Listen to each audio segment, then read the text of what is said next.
प्रताप मिंज, अंचल अधिकारी बेड़ो।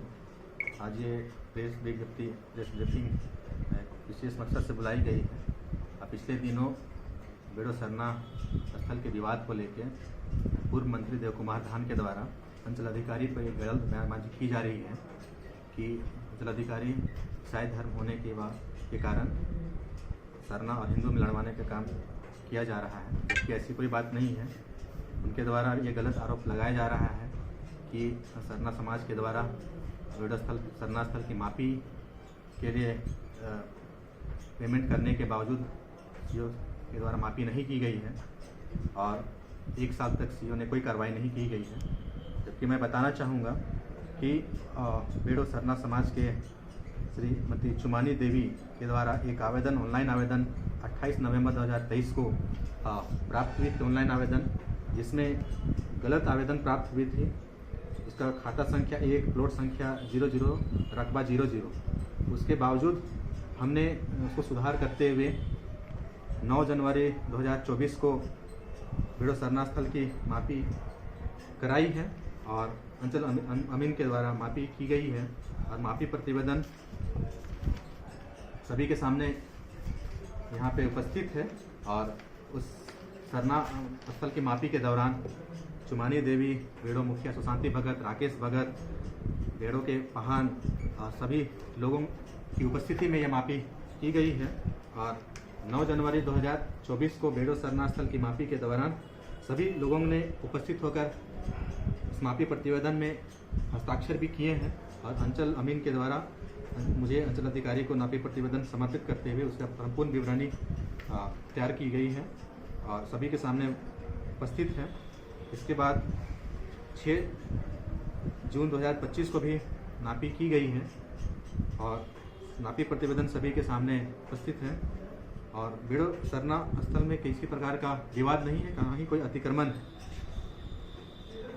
बेड़ो का जो वर्तमान में सरना की घेराबंदी की गई है, लगभग 4.5 डिसमिल जमीन में सरकारी ज़मीन पे घेराबंदी की गई है और पूर्व से कभी बेड़ो सरना स्थल की विवाद नहीं रही है।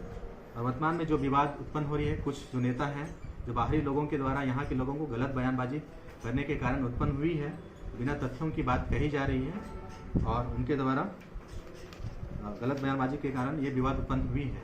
वर्तमान में 2 पक्ष हो गए हैं, दोनों पक्षों ने आपसी सहमति से इस विवाद को सुलझाने का प्रयास किया है और बेड़ो जो मैदान का विवाद है, दोनों पक्ष आपस में बैठ के इसको हल कर सकते हैं। पूर्व में भी किसी प्रकार का विवाद नहीं रहा है, वर्तमान में भी नहीं है और आने वाले समय में भी नहीं रहा है, क्योंकि बेड़ो सभी लोग शांति प्रिय लोग रहे हैं। यहाँ के सभी लोग भोले भाले हैं। आपसी सहमति या आपसी बैठने बातचीत करने से ये विवाद का समस्या का समाधान हो सकता है। वर्तमान में क्योंकि कई लोगों ने अंचल अधिकारी बेड़ो को लिखित आवेदन दिया है, जिसमें सैकड़ों की संख्या में लोग मैदान को बचाने के लिए और बेड़ो स्थल को सुरक्षित रखने के लिए, क्योंकि बेड़ो का 87 डिसमिल जो ज़मीन है वो मैदान के रूप में इस्तेमाल किया जाते रहा है। वहाँ सांसद विधायक फंड से वहाँ खेल मैदान का निर्माण किया गया है, गैलरी भी बना हुआ है और वर्तमान में सरना को घेरा करने से एक मैदान का एक आधा पार्ट चला जाएगा, जिससे बेड़ो मैदान को जो खेल कूद करते हैं उनके द्वारा लगभग 300 की संख्या में आवेदन प्राप्त हुआ है कि उसको बचाए रखा जाए। साथ में सरना को बचाए रखने के लिए जो बगल में जो काफ़ी मात्रा में सरकारी ज़मीन खाली है उसको लेके बेड़ो सरना स्थल के रूप में घेराबंदी करने के लिए आवेदन दिया गया है। और चूँकि बेड़ो का सरना स्थल की घेराबंदी अगर एक्चुअल सरना खतियान में जो दर्ज है उसको करने से, घेराबंदी होने से विवाद उत्पन्न हो सकती है। अतः दोनों पक्षों को इस बारे में मिलकर बात करना है और आप एक बृहद ग्राम सभा के द्वारा इस समस्या का हल का निराकरण हो सकता है। वर्तमान में हम चाहेंगे कि सभी लोग इस समस्या का बैठ के सुलझा के आपस में बैठ के इसका समस्या का समाधान कर सकते हैं।